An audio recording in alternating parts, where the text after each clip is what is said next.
This is Hound 4004, and as you can see, right behind me, there's a Nether update. And no, this is not a joke. 20W06A has released today, and I'm going to go through the main changes that are actually going to affect you as a player, and me with a green fist yet. So, without further ado, let's get into the Nether update. And before we really get into the 3 new biomes and all the woods and all that great stuff, if you wouldn't mind subscribing and checking out my Discord, that would be amazing.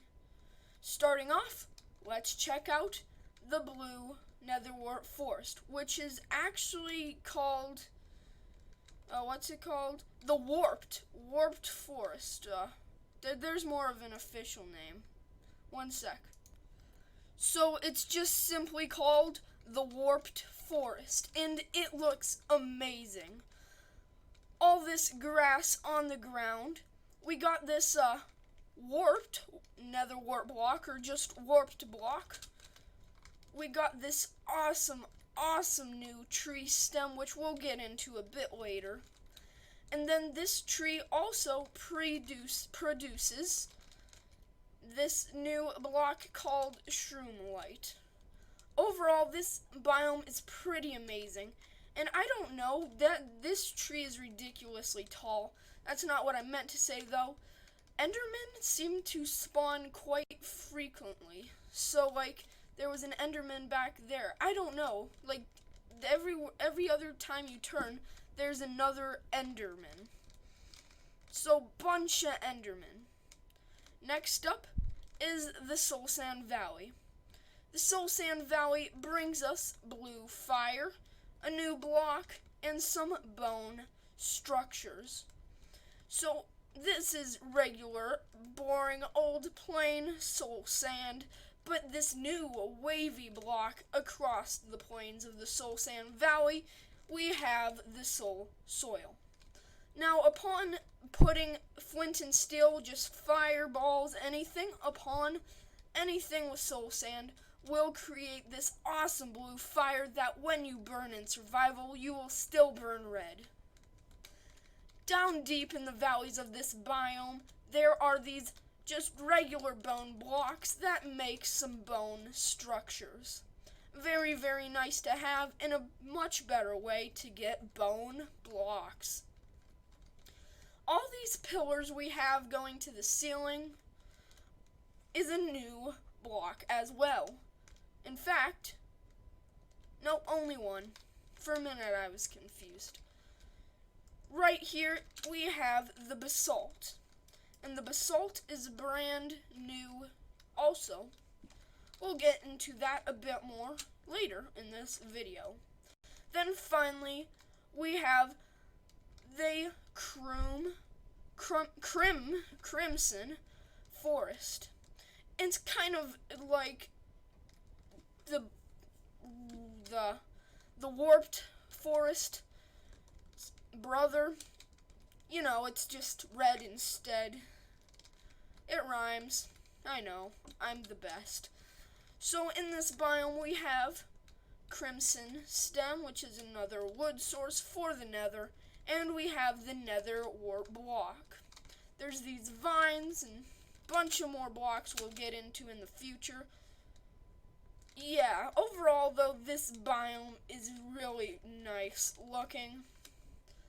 Now, one thing that I want to note, the generation has not changed for the nether. So it's just new biomes on top of the old generation. Now, these blocks do not spread onto normal netherrack, or at least not naturally. If you take bone meal to the block next to the new grass-looking thing, like warped mycelium, it will turn into that same block. Same with the red.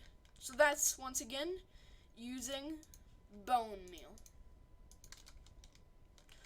Up here, I'm not quite sure what's going on with the Soulfire Lantern and Soulfire torch.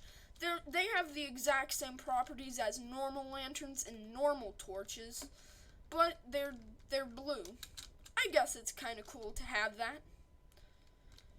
Right here we have the Nether the weeping vines, which are very nice. They spawn in the Crimstone Forest. Then we have the Crimstone Roots and the Crimstone Fungi along with that. Moving on to the blue Nether Warp Forest, we have the Warped Fungi, this tiny little thing right here, which is the Nether Sprouts, and then we have the Warped Roots. Very nice.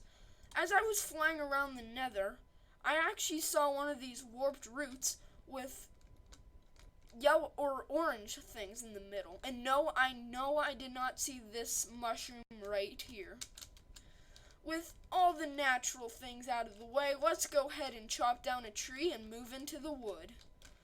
First of all, I just want to thank Minecraft for making these awesome textures because this Nether update so far is amazing.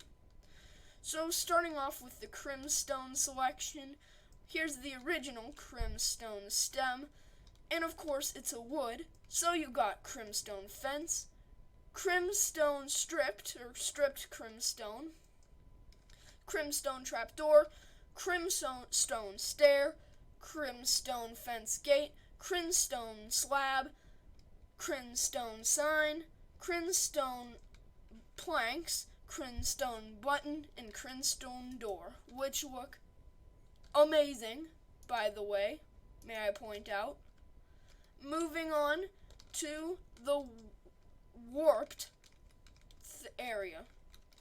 We have the warped stem, the warped fence, the warped fence gate, the warped door, the warped stairs, the warped trapdoors, the warped slabs, the warp button, the warp plank, the warp sign, and the stripped warp stem. If I said warped and Crimstone enough, then please subscribe. On to the next feature, the Piglin Beast, or Hoglin. Oh, by the way, the light source is Shroomlight. Right now, the Hoglin does not have many properties, and it shares the same spawn egg as the zombie pigman, texture-wise. Right now, his AI is not very advanced, and he just has floppy ears and walks around. If you kill him, he does drop rotten flesh, but that's really all we got going on. I hope to see more features with him in the future. Now, this weird block that I've been keeping out is called Ancient Debris. It spawns beneath the lava floor of the Nether, and it is better than diamonds, and here's why.